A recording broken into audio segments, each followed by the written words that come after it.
Bum! Episks intro, vai ne? Kvantu fizika arī ir episka, taču, lai to saprastu, sākumā mums būs jāsāk ar kaut ko varbūt netik ļoti episku. Vispār pati par sevi kvanta definīcija ir ļoti vienkārša. Kvants ir minimālais un nedalāmais kāda fizikālā lieluma daudzums. Vēl senie grieķi saprata, ka ja paņemt objektu un sadalīt to uz pusēm, un pēc tam vēlreiz uz pusēm, un vēl, kaut kādā brīdī vajadzētu nonākt līdz kaut kam, ko sadalīt vairs nevar, līdz kaut kam nedalāmam. Grieķi to sauca atomos, kas burtiski nozīmē nedalāms. Un kaut kādā ziņā atomi un molekulas tik tiešām ir uzskatāmi par vielas kvantiem, jo molekula ir vielas mazākā daļiņa. Taču runājot par kvantu fiziku, īpaši populārajā kultūrā, mēs parasti iedomājamies kaut ko daudz īpašāku un neparastāku nekā vienkārši atomi un molekulas. Un ja jau ir sacelts tik liels tracis par kvantu fiziku, tad ir jābūt kaut kādai globālai atšķirībai no klasiskās fizikas. Klasiskā nekvantu fizika ļoti veiksmīgi apraksta daudzus procesus, ar kuriem mēs saskaramies ikdienā. Mašīnas brauc pa ielām termodinamikas un mehānikas likumu ietekmē, mūsu sakaru sistēmas ir balstītas elektromagnētismā, savukārt ūdens mūsu mājās nonāk pakļaujoties hidrodinamikas likumiem. Globāli fizikas mērķis ir veidot tādus matemātiskus modeļus, ar kuru palīdzību varētu paredzēt, kā notiks dažādas parādības, un, protams, lai mēs šīs prognozes varētu izmantot savā labā. Jebkura fizikas teorija un jebkurš matemātiskais modelis ir izmantojams tik ilgi, kamēr tas spēj sniegt ticamus paredzējumus par to, kas notiks realitātē. Tas nozīmē, ka, lai saprastu, ar ko ir īpaša kvantu fizika, mums ir jāsaprot, vai klasiskā fizika kaut kādā brīdī pārstāj strādāt. Par pirmo nopietno precedentu var uzskatīt Merkura orbītas problēmu. 1687. gadā Ņūtons publicēja savu vispasaules gravitācijas likumu. Tik precīzi, cik astronomi tajā laikā spēja novērot planētu kustību, Ņūtona teorija to ļoti labi paredzēja. Ar Ņūtona gravitācijas likuma palīdzību pat tika teorētiski paredzēta un vēlāk atklāta jauna planēta – Neptūns. Ņūtona vispasaules gravitācijas likums perfekti strādāja līdz brīdim, kad 19. gadsimta vidū franču astronoms Urbains Le Verrier pamanīja, ka novērojamā Merkura orbīta nedaudz atšķiras no tās, kādai tai vajadzētu būt pēc Ņūtona gravitācijas likumiem. Merkura perihēlijs, kuram pēc klasiskajiem fizikas likumiem vajadzētu būt stabilam, ar laiku mazliet nobīdījās. Šī nobīde ir samērā neliela, ap 43 leņķiskajām sekundēm gadsimtā. Taču šī nobīde ir pietiekami liela un nemainīga, lai to nevarētu uzskatīt vienkārši par kļūdu. Ir jābūt kādam iemeslam, kāpēc šāda nobīde eksistē. Tikai 1915. gadā Alberta Einsteina relativitāte spēja izskaidrot, kāpēc šī nobīde notiek. Izrādījās, ka masīvu objektu tuvumā, un Merkurs ir tuvu Saulei, laiks un telpa sāk uzvesties neparasti. Rezultātā cilvēce ieguva jaunu Einsteina relativitātē balstītu gravitācijas teoriju un sapratni par to, ka lieli ātrumi un masīvi ķermeņi spēj mainīt klasisko fiziku. Pie Einsteina relativitātes mēs vēl atgriezīsimies drusku vēlāk. Taču šobrīd mūs interesē, vai arī mikropasaulē tiek pārkāpti klasiskās fizikas likumi.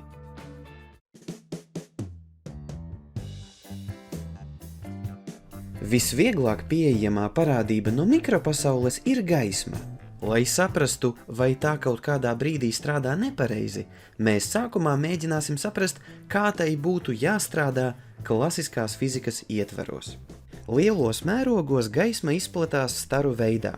Gaismas stari var atstaroties, lūst lēcās un pat veidot attēlus. Šādas gaismas parādības pēta ģeometriskā optika. Nedaudz mazākos mērogos var pamanīt, ka gaismai izpaužas tādas īpašības, kuras ir vairāk raksturīgas viļņiem, nevis stariem. Es centīšos jums īsi pastāstīt, kādas ir viļņu īpašības un kāpēc mēs domājam, ka gaismai tādas piemīt. Pirmkārt, pieminēšu viļņu superpozīcijas principu. Viļņi spēj pārklāties un iziet viens otram cauri. Nedaudz korektāk izsakoties, viļņu radītie efekti saskaitās. Katrs vilnis it kā eksistē atsevišķi, taču kopbildi veido abi. Ļoti interesantu šīs te kopbildes gadījumu mēs iegūsim, ja ļausim pārklāties diviem vienādiem viļņiem.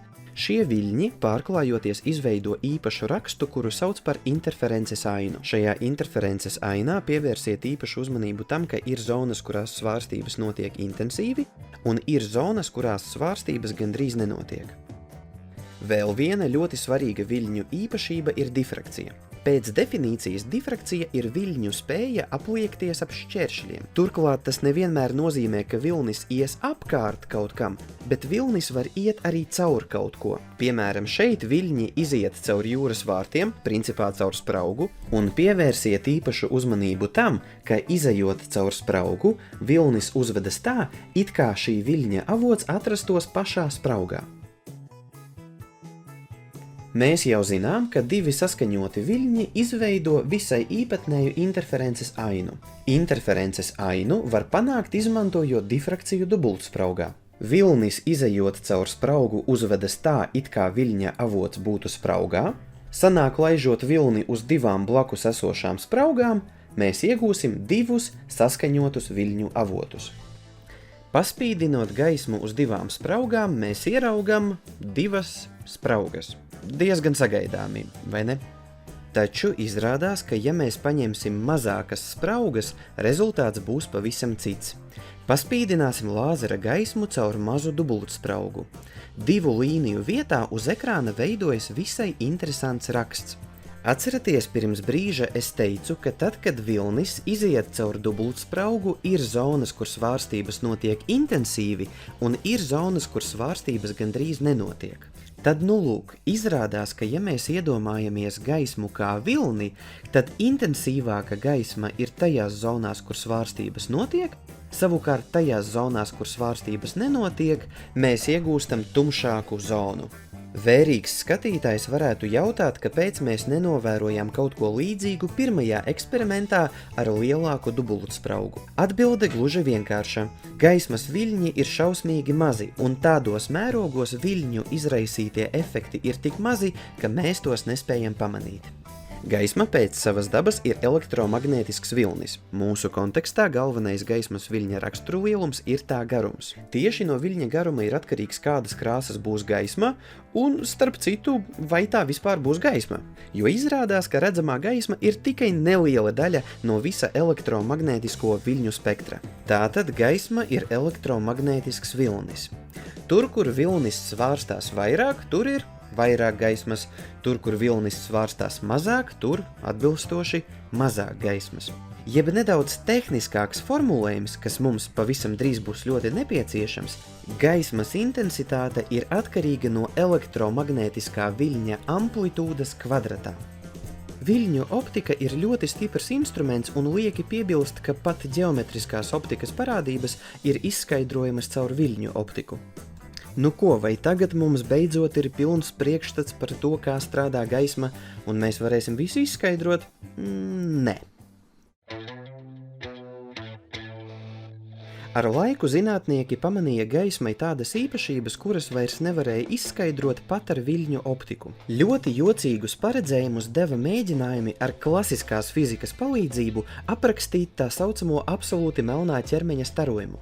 Ķermeņi molekulu siltumkustības un citu iekšējo mijiedarbību rezultātā izstaro elektromagnētiskos viļņus, tā saucamo siltumstarojumu. Lielākā daļa siltumstarojuma, ko izstaro mums apkārt esošie ķermeņi, ir infrasarkanajā spektrā, un to var ieraudzīt piemēram ar termovīzijas kameru. Ja ķermeni karsē, tad starojums pamazām no infrasarkanā diapazona pāriet uz redzamo gaismu. Sākumā objekts ir vāji sarkanīgs un pēc tam paliek arvien košāks un košāks. Ir svarīgi piebilst, ka siltumstarojums nav tikai vienas krāsas gaisma. Tas ir vesels spektrs, ko mēs varam redzēt, piemēram, paskatoties caur prizmu. Grafikā ir parādīti absolūti melnu ķermeņu starojuma spektri dažādās temperatūrās. Uz horizontālās ass ir attēlots viļņa garums, savukārt uz vertikālās atbilstošā viļņa garuma intensitāte. Mūsu Saules un arī citu zvaigžņu starojumu var ļoti labi aprakstīt, izmantojot absolūti melnā ķermeņa modeli. Šobrīd es netērēšu tam laiku, bet ja jūs parādīsiet pietiekami lielu aktivitāti komentāros, es uztaisīšu video par to, kāpēc viņi tomēr perfekti nesakrīt. Tagad es gribu pievērst jūsu uzmanību daudz lielākai problēmai.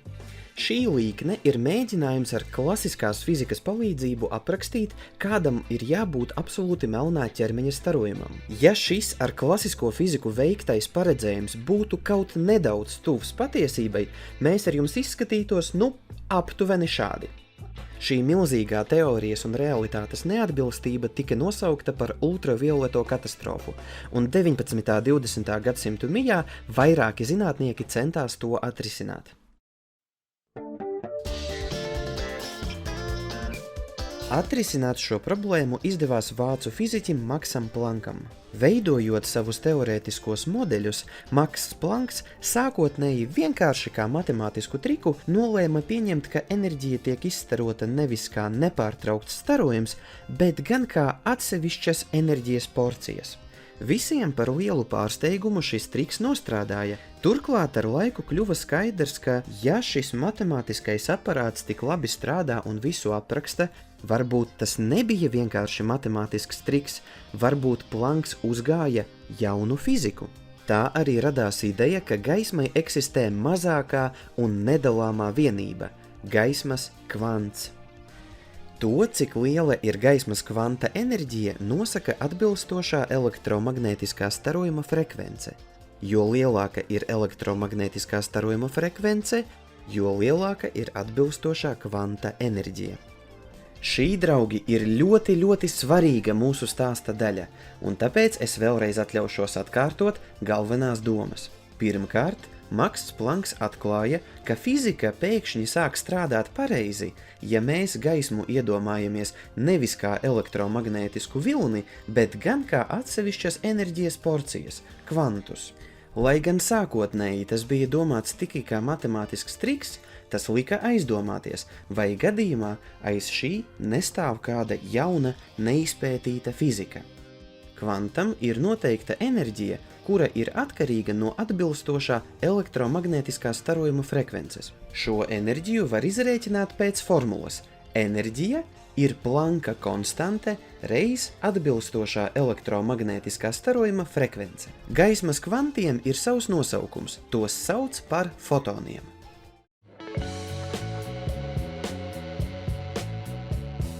Ar mūsu šī brīža zināšanām mēs varam iedomāties gaismu kā fotonu, jeb gaismas kvantu plūsmu.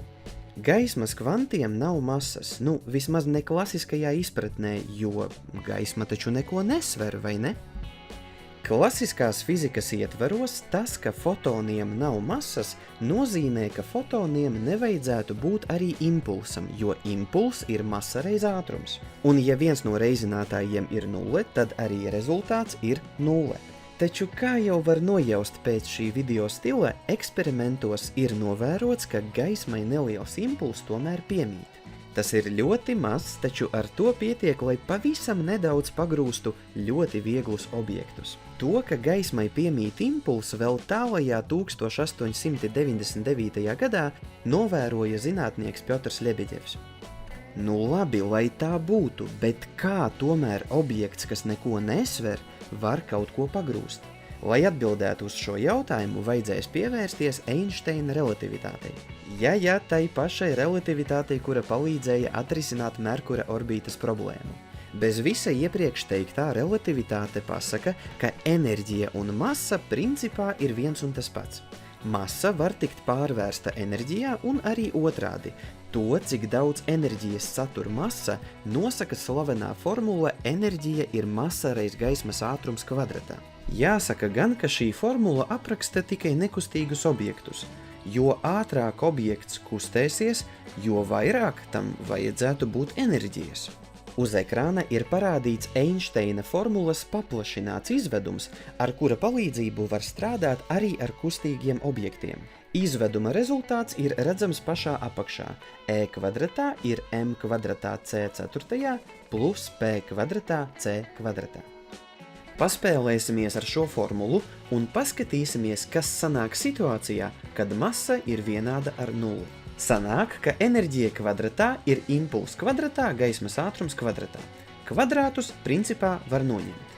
No šīs formulas izteiksim impulsu, sanāks, ka impulss ir vienāds ar enerģiju dalītu ar gaismas ātrumu. Enerģiju var izrēķināt pēc Planka formulas, kā Planka konstanti reiz frekvenci. No viļņu optikas aizņemsimies sakarību, kas sasaista viļņa garumu un frekvenci. Viļņa garums reiz frekvence ir gaismas ātrums. Proti frekvence ir gaismas ātrums dalīts ar viļņa garumu. Tātad enerģiju varēsim izrēķināt Hc dalīts ar lambda. Ievietosim iegūto enerģijas izteiksmi impulsa formulā. Sanāks P ir vienāds Hc dalīts ar lambda c. C varam nosvītrot. Sanāks, ka impulss ir vienāds ar Planka konstanti dalītu ar viļņa garumu. Sanāk, ka masa nav nepieciešama, lai varētu būt impulss. Pietiek, ka objektam ir enerģija un viļņa garums. Uztaisīsim mazu checkpointu, lai nepazust šajā sarežģītajā domā. Tātad fotonam ir stingri noteikta enerģija un fotonam ir arī impulss. Gan enerģiju, gan impulsu var noskaidrot, izmantojot gaismas kvantam atbilstošā gaismas viļņa garumu vai frekvenci.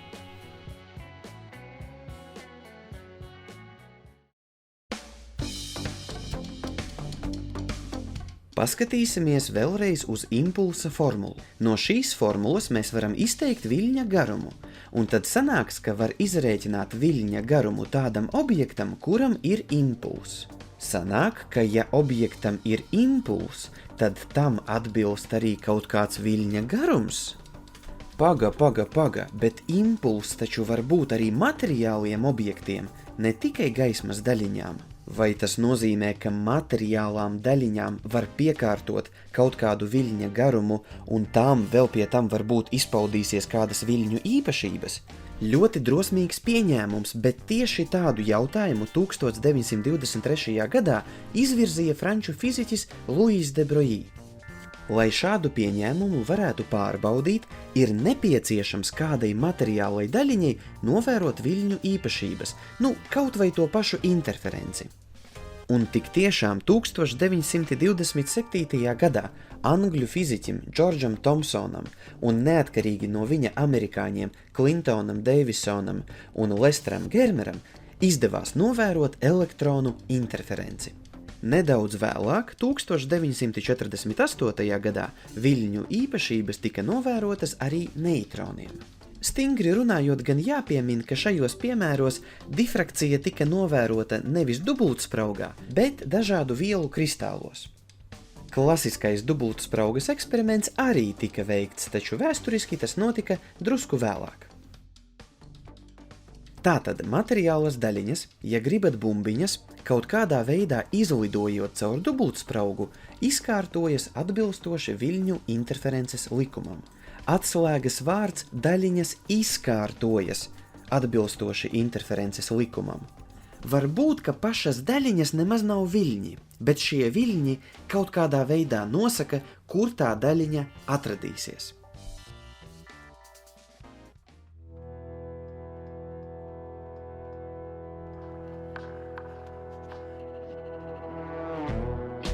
Paskatīsimies uz virsmu, uz kuru tiek raidīta gaisma.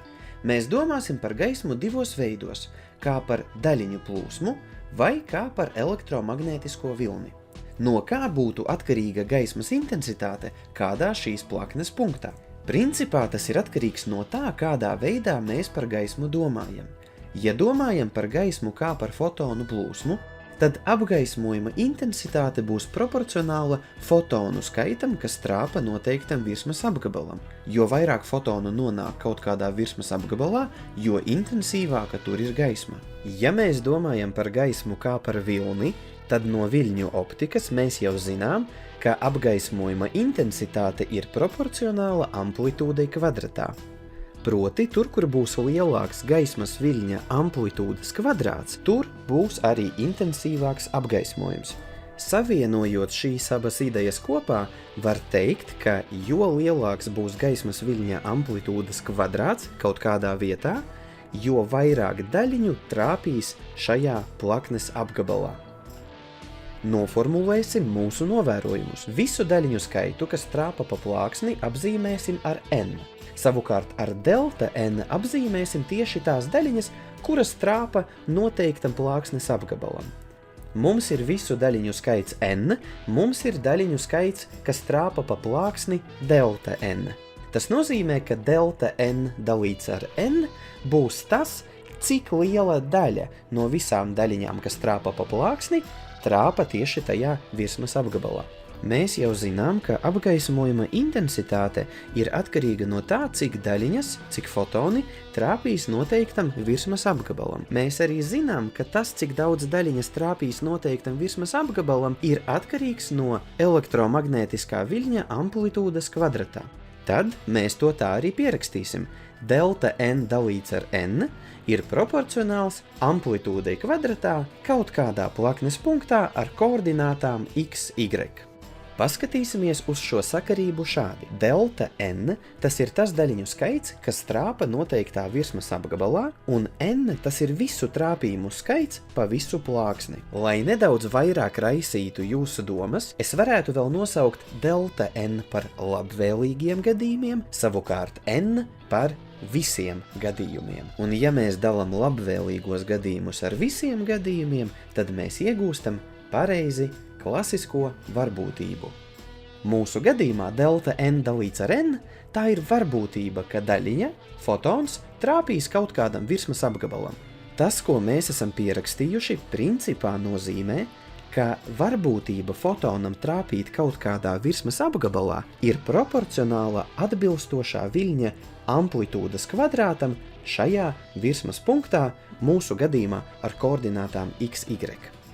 Tātad virziens, kurā mēs varam domāt, ir tāds, ka eksistē kaut kādi viļņi, pagaidām varbūt nepārāk saprotamas dabas, bet tomēr eksistē kaut kādi viļņi, kuri nosaka varbūtību mikroobjektam atrasties tajā vai citā telpas punktā. Par godu idejas autoram šos viļņus nosauca par de Broglie viļņiem, jo, kā mēs atceramies, tieši Louis de Broglie iedomājās, ka materiālām daļiņām varētu piemist viļņu īpašības.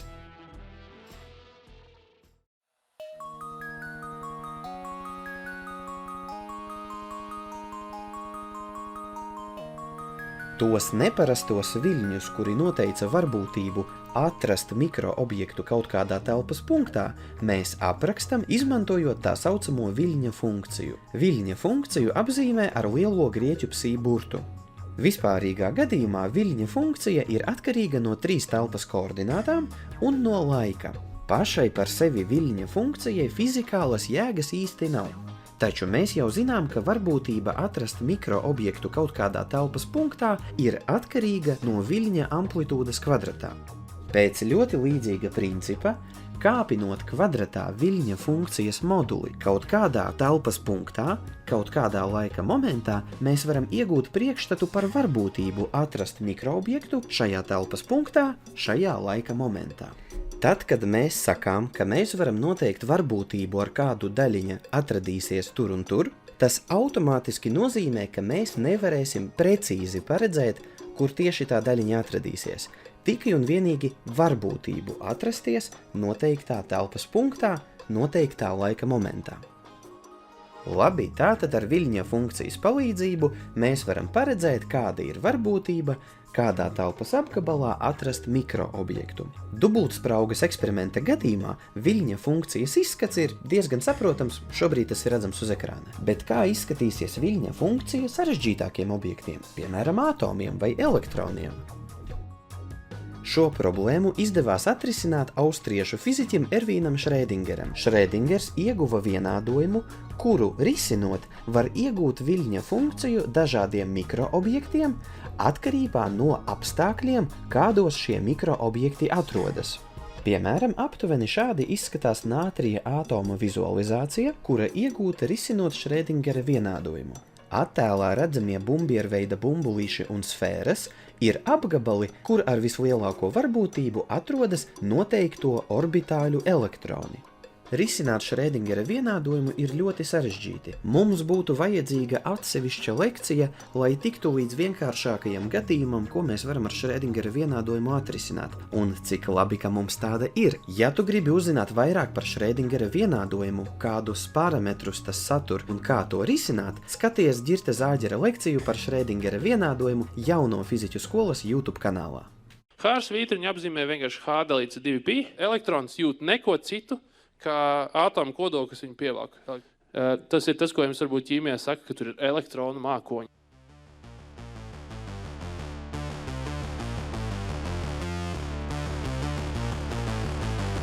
Lai pētītu ļoti mazas daļiņas, visā pasaulē tika būvēti daļiņu pātrinātāji. Tās ir milzīgas iekārtas, kuras pātrina daļiņas gandrīz līdz pat gaismas ātrumam un nodrošina to sadursmes. Saduroties, šīs daļiņas sabrūk, un vērojot sadursmju rezultātus, zinātnieki var spriest par daļiņu iekšējo struktūru un savstarpējām mijiedarbībām. Tika atklāti vairāki jauni kvanti un veidotas dažādas teorijas, kas skaidroja to uzvedību. Pētot kvantus, tika veikti vairāki izgudrojumi, bez kuriem nebūtu iedomājama mūsdienu pasaule – lāzeri, gaismas diodes, saules paneļi, magnētiskā rezonanse, tranzistoros balstīta elektronika, augstas precizitātes pulksteņi un pat atmiņas iekārtas savas darbības pamatā lieto kvantu fizikas principus. Šobrīd tiek uzskatīts, ka pastāv 4 fundamentālās mijiedarbības – gravitācijas, elektromagnētiskā, stiprā un vājā. Relativitātes teorija skaidro, kā strādā gravitācija. Savukārt kvantu fizika skaidro, kā strādā elektromagnētiskā, stiprā un vājā mijiedarbības. Principā tas nozīmē, ka visas mijiedarbības, izņemot gravitāciju, notiek caur kvantiem, mazākajām šo mijiedarbību daļiņām. Gravitācijas kvanti pagaidām nav atklāti, lai gan teorētiski tiek pieļauts, ka tie varētu eksistēt. Zināmie mums kvanti ir apkopoti tā saucamajā standarta modelī. Katrai no šīm daļiņām piemīt gan daļiņas, gan viļņu īpašības, tā kā mēs jau runājām iepriekš. Tiek uzskatīts, ka katrai fundamentālai daļiņai piemīt savs lauks, un pati daļiņa tas ir ierosinājums atbilstošā kvanta laukā. Standarta modelī ir 2 lielas daļiņu grupas – fermioni un bozoni. Fermioni jeb materiālās daļiņas ir daļiņas, no kurām sastāv matērija. Bozoni ir mijiedarbību pārnesēji. Parunāsim lielos vilcienos par redzamajām šeit daļiņām.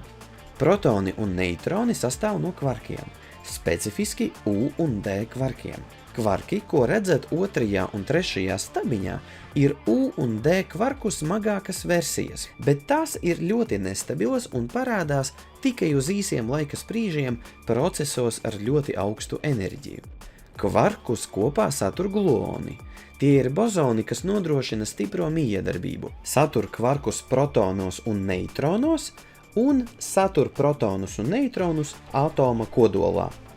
Leptoni.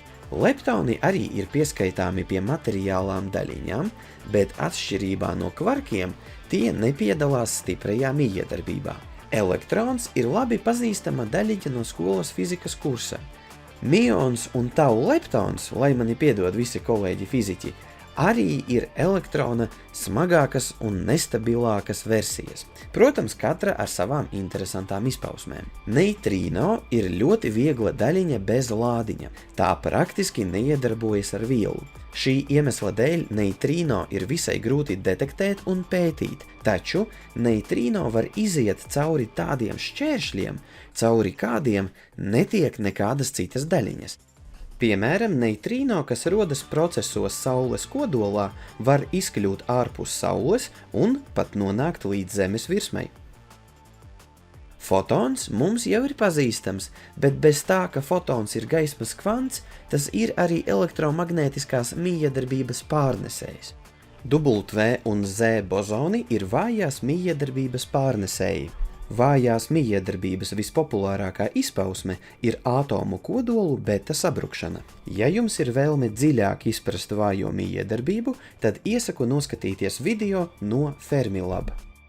Higsa bozons ir tāds bozons, miedarbojoties ar kuru kvarki, leptoni, izņemot neitrīno, W un Z bozoni iegūst masu. Svarīgi piebilst, ka ne visa masa rodas tieši Higsa bozona dēļ, bet Bez Higgsa bozona tādas daļiņas kā, piemēram, elektroni būtu vispār bez masas, kas drastiski mainītu visuma uzbūvi. Šeit mēs arī noslēgsim šī video smagnējo teorētisko daļu. Protams, ir vēl ļoti daudz interesantas lietas, par kurām pastāstīt. Un daudzas no tām mēs jau esam pastāstījuši mūsu lekcijās Jauno fiziķu skolā. Lekciju ieraksti ir brīvi pieejami Jauno fiziķu skolas YouTube kanālā. Arī es labprāt turpināšu šo tēmu, ja redzēšu no saviem skatītājiem pietiekami lielu aktivitāti un interesi.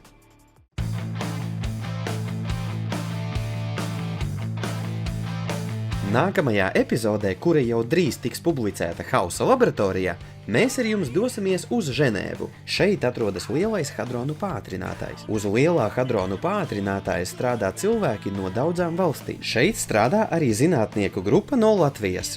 Mēs dosimies pie viņiem ciemos un noskaidrosim, kādas pētniecības aizkulises viņi mums var pavēstīt. Jau pavisam drīz Hausa laboratorijā.